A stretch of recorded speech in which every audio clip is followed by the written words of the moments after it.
Let's give a great big Steel City welcome to Andrew McCarthy. That was very nice. Thanks. Thank you for spending the time with us today. Are you enjoying the con? Yeah, it's great. It's great to meet all the folks. Yeah. Have you been to Pittsburgh before? I have. I was here at the con, I think, 5 or 6 or 7 or some years ago. And I made a television movie here longer ago than that. And I've been a number of times, yeah. Awesome. Well, again, if you have some questions, go ahead and line up right over there. And I do have a question for you. Weekend at Bernie's. Were you a little bit jealous of Terry Kaiser that he didn't have to do much? He didn't have to learn any lines? Yeah. Yeah. And you got to drag him around. I don't think any of us really knew what we were in for when we started that. Particularly Terry. Terry ended up breaking a couple ribs. Actually, we were doing the film at the scene at the end when he gets dragged around by the boat, and he fell off when he shouldn't have fallen off or something and broke a couple ribs. But that was a crazy movie because they originally asked me if I wanted to play the other part, Jonathan Silverman's part. And I said, no, I want to be the jerk. And anyway, so, and I modeled him after a dear friend of mine, and who is a lovable jerk. And it was a lot of fun because we also just made up a lot of the stuff on the spot. It was like, well, what if we say he has a toupee and we staple it back on his head? And I'm like, yeah, do that. And it's like, what if he falls off the balcony there onto the sand? Yeah, let's do that. And then what if tide washes up and washes him out to sea? Yeah, let's do that. I mean, a lot of it was just kind of making it up as we went along. Well, that sounds awesome. It's like and it was one of those things, we had a great time doing the movie, and a lot of times the conventional wisdom is if you're having fun and laughing, the audience won't. But we actually thought it was hysterical while we were making it. So, anyhow. Well, awesome. Well, we have some questions over here, and our first question. Hi. You're such a great actor, but I was wondering if you've ever had a bad audition before. I recently had a very bad audition and almost sabotaged, and I was wondering if you had ever had a bad audition. I'm a terrible auditioner. I stopped acting largely because I couldn't bear to bring myself to sort of expose myself to this way, and so I started directing a lot, and really largely it was because I couldn't stand the idea of rejection, and if you're an actor, that's what you're going to get a lot of is rejection. So but I'm terrible generally at auditioning. I mean, if I have the part, I like to think that I'm fine, but often I find auditioning really a painful experience. Particularly, I have to confess that if I've been doing it for a number of years, and sometimes the director or whatever is 23 years old, and I'm like, dude, I'm putting myself in a position to be rejected by you. I'm not going to do that to myself anymore, So it's a funny thing, auditioning. It's not a good way to judge whether someone's right for a role either, because people that are good at auditioning don't necessarily, sometimes that's the best they ever get. And, it's a funny process, auditioning. The best directors I've ever worked for always just meet people and talk to them. The idea that you come in and read the scene, and particularly nowadays when everything is done on videotape, and nowadays everything is done on home videotape because of the pandemic started this idea of self-taping, where you make a tape at home on your iPhone and then just email it in. And that's just kind of a terrible process now, and that's now the norm with what it is. So it's not a very conducive way to picking the best people. And often people don't, you have to know what you're looking for when you watch those tapes, too. A lot of times if people are inexperienced, they want someone who's memorized all the lines, is wearing wardrobe that looks like it, and is in a well-lit room. And it's like, well, dude, that's your job. You know what I mean? And so they want a finished performance. And if you've gotten the audition material the day before, you hopefully won't have your finished performance a day later, You want to, so it's a weird process the way it's evolved into now. And probably not the most conducive to finding the best people. Thank you. All right, and we have another question over here. Hi, Andrew. I'm a big Weekend at Bernie's fan. Is there Me too. Is there any point that Terry ever broke out a character that you guys? Never. Never. We tried to like make him laugh, everything. And he just sat there. He was unbelievable that way. Yeah. No, he was amazing. We would try and do all sorts of stuff to him, and he never broke. So hats off. He was a very strange guy, though, Terry. You know, but he never did. And do you have any great Brat Pack stories? I mean, this is. I should have them in a list so I could just go. Okay, so on the St. Elmo's Fire story. You know, the Brat Pack was such a funny thing because it was such a.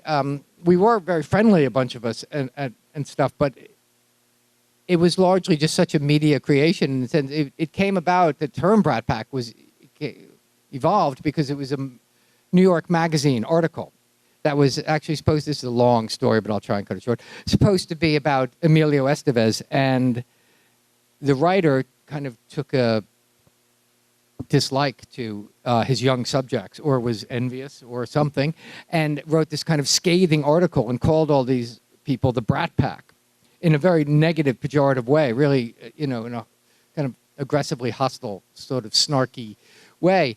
And the term being such a good term, it just sort of clicked instantly with the public. And within days, people all over the country were using the term Brat Pack. And the irony is that the public always embraced the term Brat Pack with this great affection and like, oh, cool. And when it was originally cast in this really negative kind of way. And in the business, in the show business, it was also seen as a very negative kind of thing. I mean, who wants to be called a brat? And who wants to be part of a pack? You know what I mean? Particularly as a young actor, you want to be, you know, seen as an individual and seen, you know, separate. So it was a funny thing over the decades and centuries since it was, you know, coined. It's become this iconically affectionate term for, you know, a generation and a demographic of people just like, oh, the Brat Pack, you know, and they think of their own youth in a very real way. And so I've become, and other members of the Brat Pack have become sort of like the avatars of their youth. You know, people look at me and they kind of see their own youth. You know, I've just had people come up to the table and go, oh, my God, I feel like I'm in the 80s again. And they suddenly recalling when they were in high school and then, you know, come up to the table and tell me stories about when they were in college. And, you know, but I've grown to, over the years, realize what a wonderful thing that is to have that kind of, to represent that, because there's no more exciting time in life than when you're, you know, late teens, early 20s, when you're just sort of blossoming into your own life. And it's like, get out of the way, world, here I come. You know, it's a wondrous time in life because your life is like this blank slate waiting to be written upon. And, you know, it's a great time in life. And those movies and those 80s movies and me and a bunch of the other actors from them represent that to a generation of people. And, I you know, it took me a long time, I think, to realize that was a real gift. Awesome. And we have another question here. Two small ones, sir. Hello. One, the movie Mannequin. You spent that movie with an actual mannequin. How hard was it in these scenes? You're running through a department store, you're sitting on a motorcycle. You're like, did you move wrong and her head fall off or something? Were there a lot of funny outtakes? I only do movies with dead actors and mannequins and Right. things. It's the live people I have a problem with. But Yep. that movie was, you know, that was a crazy movie in the sense. I love that movie. It's such an interest. It could never be made today. I mean, a woman who only comes to life for a man. I mean, not in our world. And, you know, good. But it was a funny, that was the first movie I was ever offered without having to audition for. And speaking of the lady who was asking about auditioning, and so I just took it. I said, somebody's asking me to do a job. I don't have to audition. I'll take it. And then I read it. And I went, oh, my God, this movie's ridiculous. I can't be in this movie. And my agent was like, honey, you already said. Anyway, so, but that movie I really have a great affection for because there's not a cynical bone in its body. You know, there's something that's just so innocent and wondrous about that movie. And that was all the director, a guy named Michael Gottlieb, who was very like that, very childlike himself. And so that, and, you know, it was a very weird time, that movie, because we shot it. It takes place in a department store, most of it, overnight. And so, and not overnight, but I mean, it takes place. And so we would shoot. We'd go to work at 7 o'clock when the store closed, and then we would go home at 7 in the morning. You know, so we were living this weird kind of night owl life. And you know, when you spend a lot of time up all night, your brain just gets kind of weird. And so we were doing all these silly things that just sort of became in the movie. But I kind of loved acting with the mannequin. I thought it was good. I hated the motorcycle. I hated riding a motorcycle. Oh my God, I was so tense. I couldn't, to ride a bike, you really have to relax into it. And I was just like, oh my God, I'm going to fall off any second. And you'd see me in the dailies, you'd see action, I'm riding the bike. God, instantly tense up again. But I've never ridden a motorcycle since either. And the other question, sir, is Amazon Studios is rebooting the Stargate franchise. You would be an outstanding Goa'uld. Are you in any negotiations? Are you willing to be in the Stargate franchise? They haven't called. Oh, because my girlfriend, who had a picture with you today, I'm trying to get her interested in the Stargate franchise, and since she loves you, that would be a great segue. Just throwing that out. That should seal the deal then. We're doing okay. That's what I'm saying. Could turn into a wife. Who knows?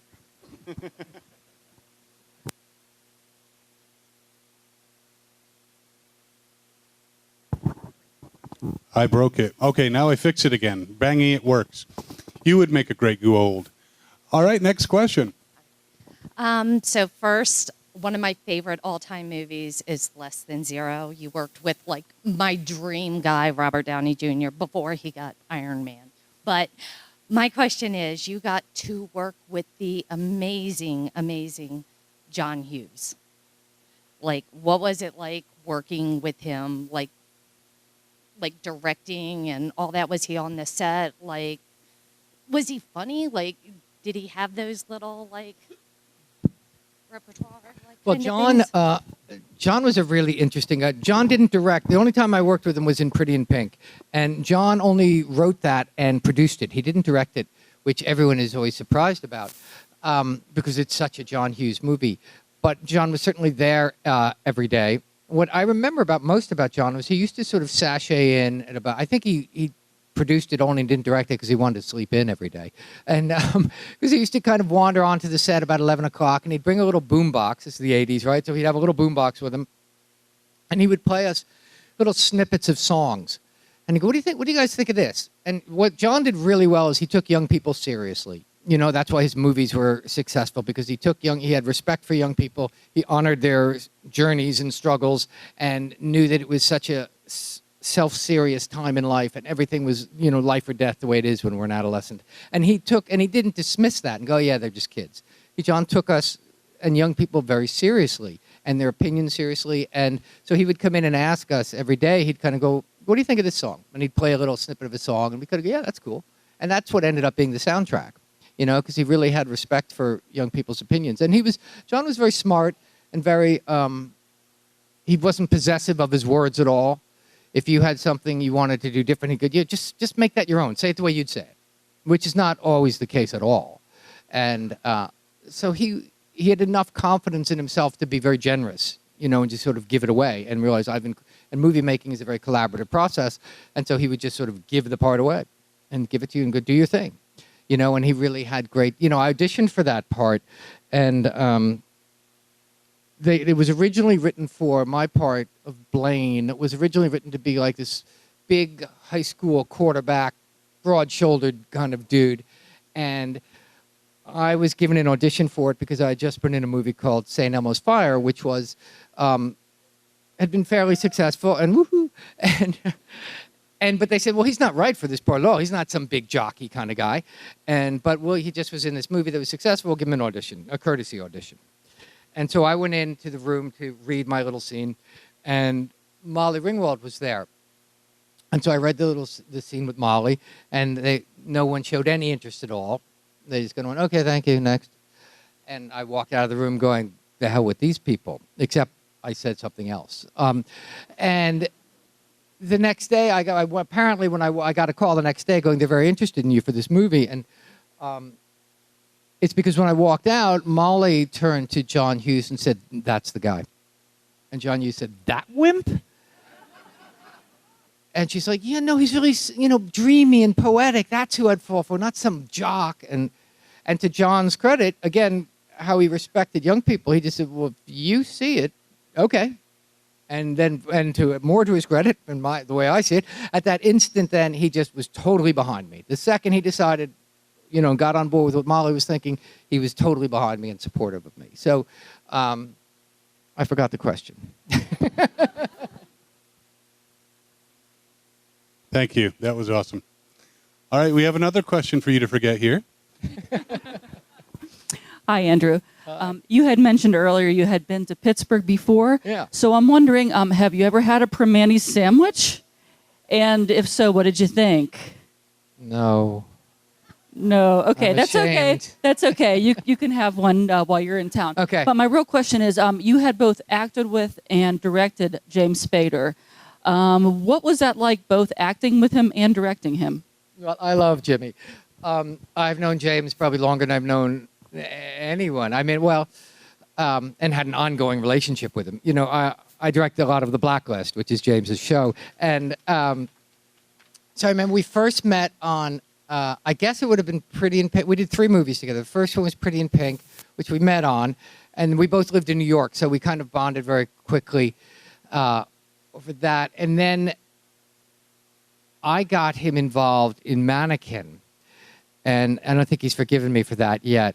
I loved his character in Mannequin. He came up with this really ridiculous kind of guy with this crazy hairdo and everything. Anyway, I loved Jimmy in that. He's very funny. You know, he often doesn't get to play funny stuff, but he's very funny. And then we did Less Than Zero together, where he was really scary in Less Than Zero. And then I've directed Blacklist, you know, on and off over the 10 years that it's been on. And I just saw Jimmy Thursday, I guess, was the last I just saw him. And he's great, you know, he's so, you know, no one ever likes hearing this, but he's an incredibly hard worker. You know, that people aren't successful by accident. You know, he's extraordinarily hardworking. And he's very talented. And it's great. I love directing because, you know, we have quite a shorthand at this point. You know, I'll just kind of go cut. And he'll go, I know, one more. You know, we'll just do it all in looks kind of, and occasionally, you know, just a few words here and there. But it's always been a pleasure to act. I loved acting with James, and directing him is the same. You know, he's a very peculiar guy. I mean, he's himself. You know, someone asked us. They saw us laughing on set last season, I think it was, and they said, "So what were you guys like back in the day?"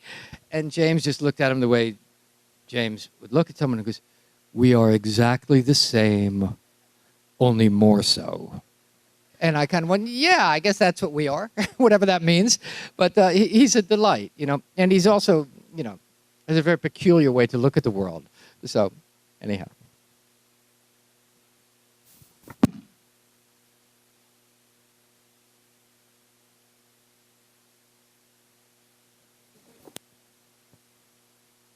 You want mine?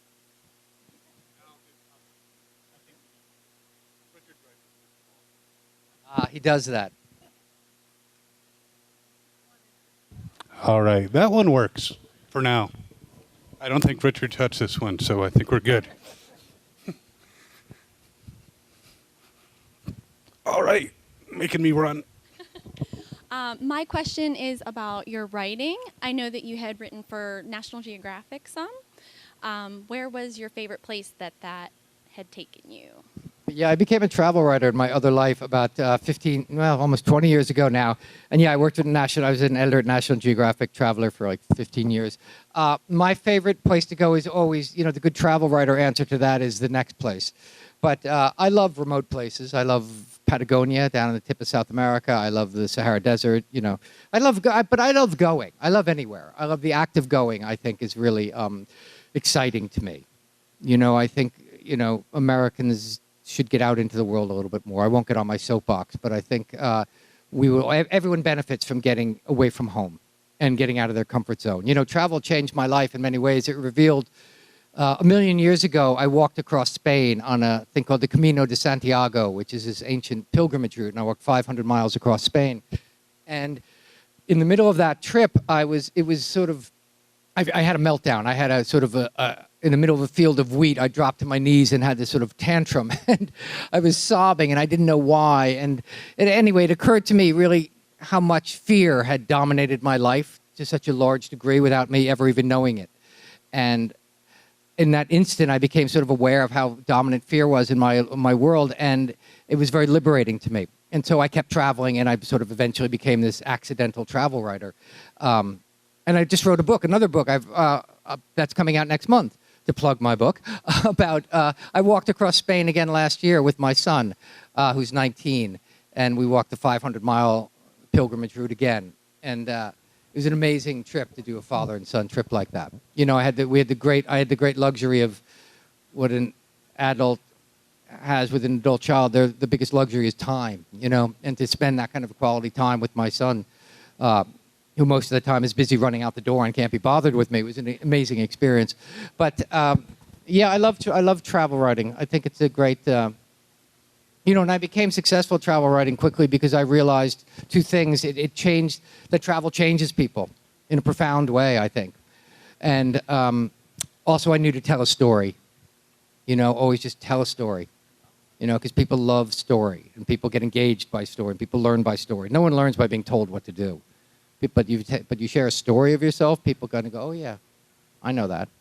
You know, that's what connects people. Thank you so much. Oh, the name of the book. Oh, thank you. There's my agent. Sorry. The name of the book is called Walking with Sam. You can pre-order it now on Amazon. Yeah, it comes out next month. Yeah, you're right. I've never been a good businessman, yeah. Link in the description. Here's our next question. My question is what inspired you to become an actor? Yeah, I was cut from the basketball team when I was 15 in 10th grade, and I was heartbroken, and my mother said, why don't you try out for the school musical, dear? I was like, I don't want to be in the musical. I want to be the point guard. And that wasn't going to happen, so I went and tried out for the school musical, and I was cast as the Artful Dodger in Oliver. And since since none of you were there, I can tell you with absolute confidence that I was absolutely fantastic in Oliver. And I was, because the minute I walked out on stage at 15 as the Artful Dodger in Oliver, my wife is Irish. She has a lot of great Irish phrases, right? And one of them is, I felt like myself from the toes up. The minute I walked on stage, I felt like, there I am. And I felt like myself from the toes up for the first time in my life. And it was an amazing feeling. And I knew in that instant my life was different. And I knew it was important to me because I told no one. You know, and I thought it was such a, sort of like a little flame that had been lit. And anybody could have walked by and gone, and blown it out, you know. So it was such an important moment in my life that I just knew this is my little secret, and I'm keeping this until it sort of grows strong enough to burn on its own without other people, you know. And then by the time it came time to go to college, you know, my grades were so bad in school, and because I just smoked a lot of pot, frankly, every day. I was a terrible student. I wasn't interested in school, so I auditioned for New York University in the acting program, and I got in there. And my parents, my father said, no son of mine is going to be an effing thespian. And my mother said, if he's getting into college and he's going to go to college and that's what he wants to do, he can do that. So it was one of the few times my mother stood up to my father. And so I went to NYU and studied acting, and it just, you know, the minute I first acted, it was done for me. Awesome. Next question. Hi, Andrew. I was the guy who asked about Heaven Help Us, and I was going to say the best scene in the movie is when you deck the priest. I love that scene. It was just a cathartic scene for me when you did that. But I wanted to ask you about Tales from the Crypt and working with Marielle Hemingway. Just wanted to know any good anecdotes from that, because Marielle, when I met her a few years ago, had some really high praise for you. Oh, well, she's a fine person, isn't she? No, I love Marielle. She's so sweet. You know, she's one of the sweetest people I know. I haven't seen her in ages. Although, you know, with social media now, it's so funny. You feel like you're still in contact with people. Like, I just liked some post she did today. And but I honestly don't remember much of Tales from the Crypt. It was so long ago. I remember I had to scream at the end of it. I had to make some kind of horrible scream, and I couldn't do it. I'm a terrible screamer. So they just had to loop my one instant of good scream over and over and over and over and over again to make this long scream that I did. But Marielle's lovely. She's a lovely person. Really gentle and sweet. Sometimes it's hard to imagine people like Marielle who are so kind of sensitive surviving in Hollywood, because Hollywood's so kind of just next. It churns through people so quickly in so many ways sometimes. But and Heaven Help Us, that's one of my favorite. I think that might be my favorite movie I did back in the day there. It wasn't, I Heaven Help Us. It wasn't seen very much. It was called Catholic Boys originally. And I do have a lot of people that survived Catholic school come up to me to this day, and they just walk. I had a guy a couple weeks ago. I'm walking down the street in Manhattan, and this big guy just suddenly walks up and just stops right in front of him. I'm like, whoa, okay. And he just went, Catholic Boys. And I went, yeah, dude. You know, and they just seem to have an understanding. People that survive Catholic school, they have a solidarity with that movie. Awesome, thank you. Next question.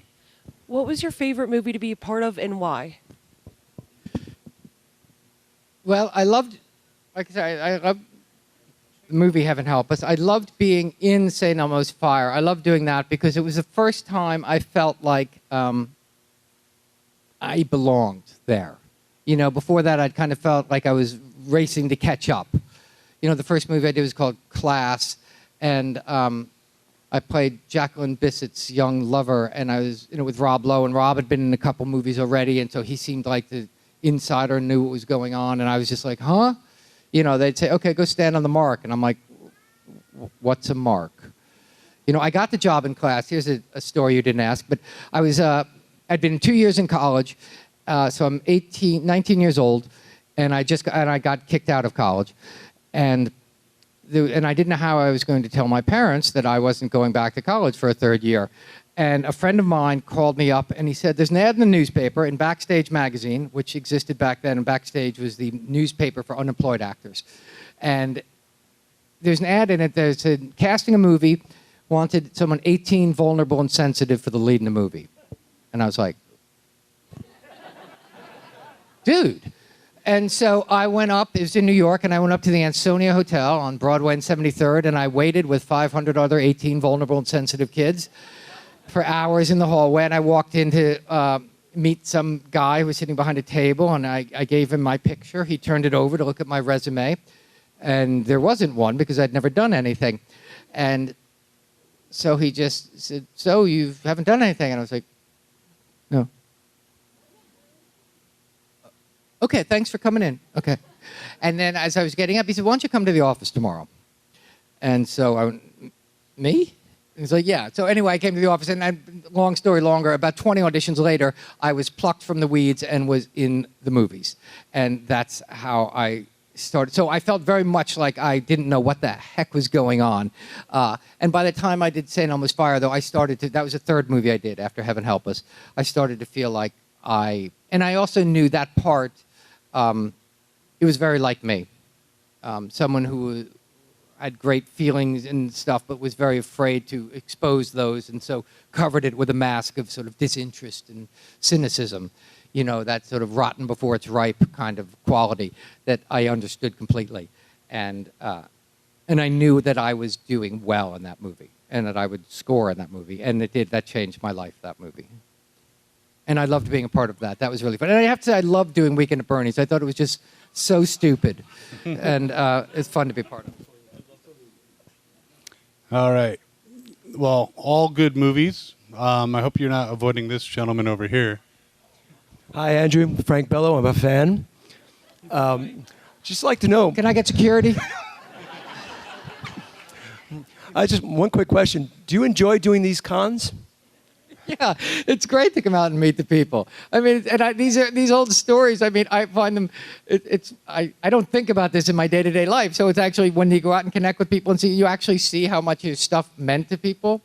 That actually is a value, you know, and that because you don't think about it when you're living your life and just sort of going along and doing stuff. So when people come up and they're clearly like a movie you did even decades ago still means something or meant something deep to those people. That's not many people get to have that. So I think it's kind of fantastic. Great job. Thank you.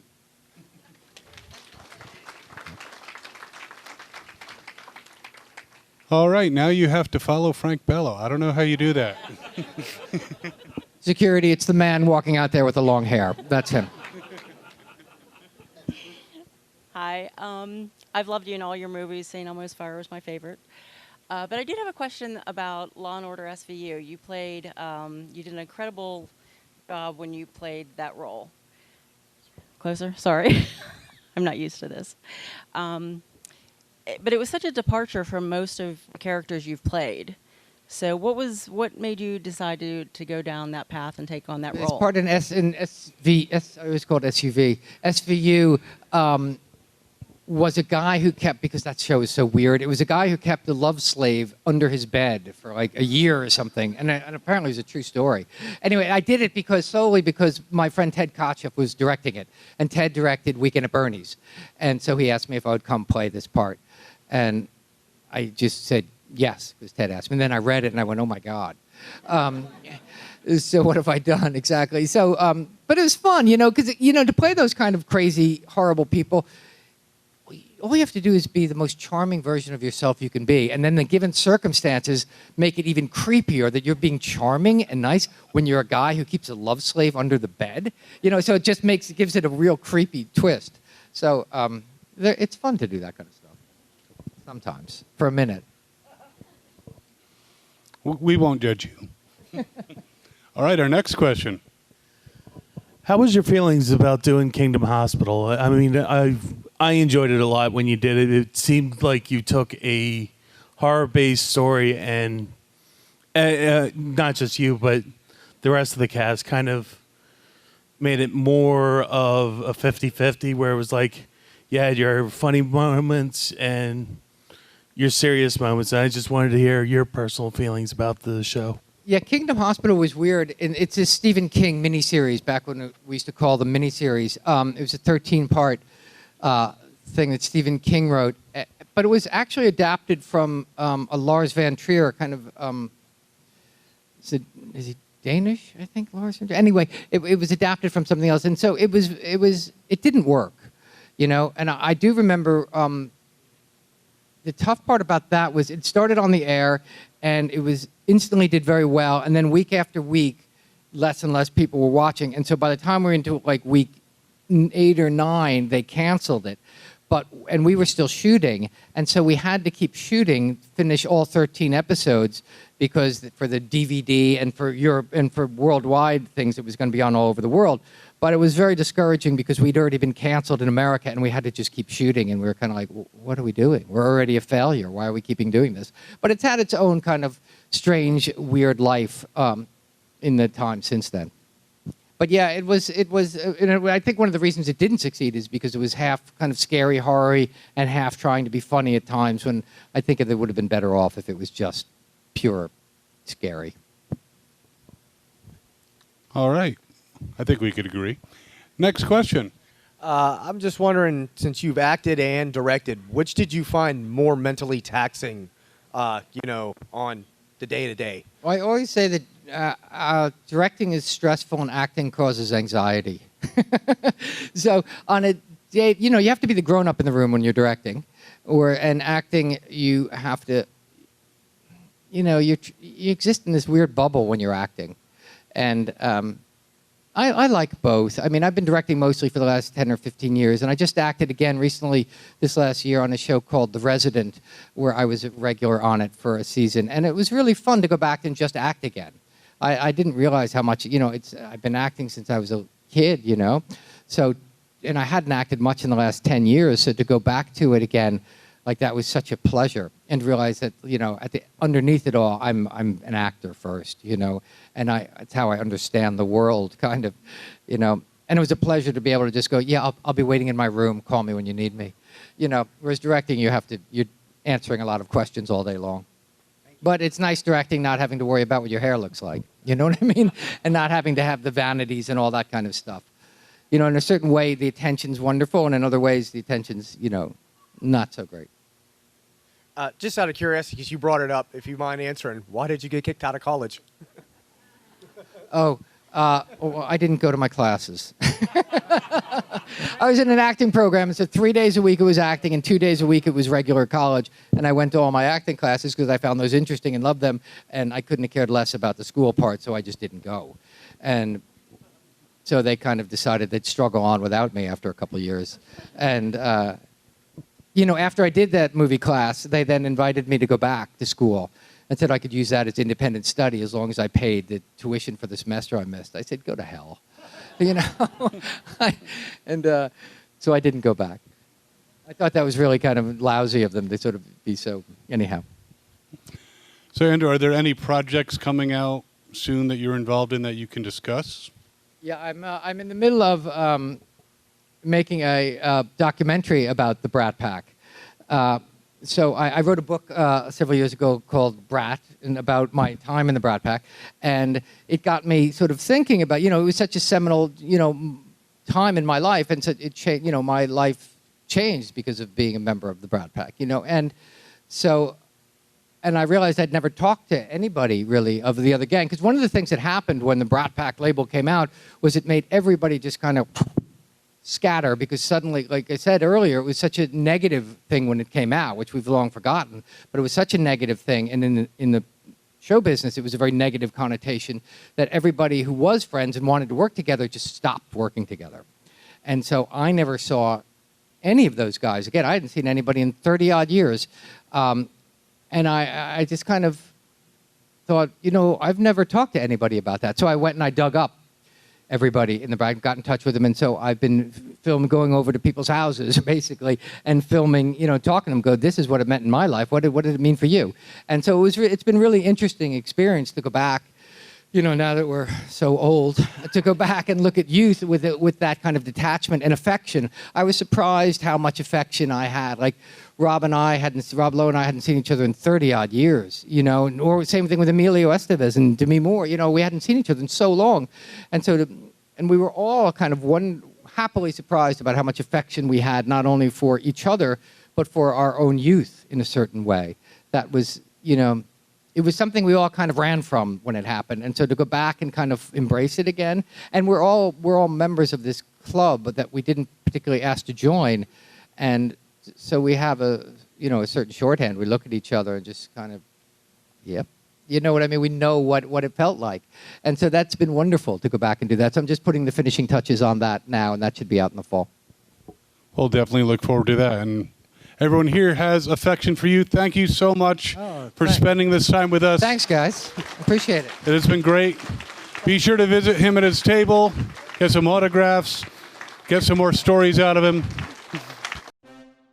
Hi, this is Aaron Ashmore, and you are watching Fandom Spotlight. Be sure to like, share, and subscribe like now. Oh, and have fun and follow your fandom.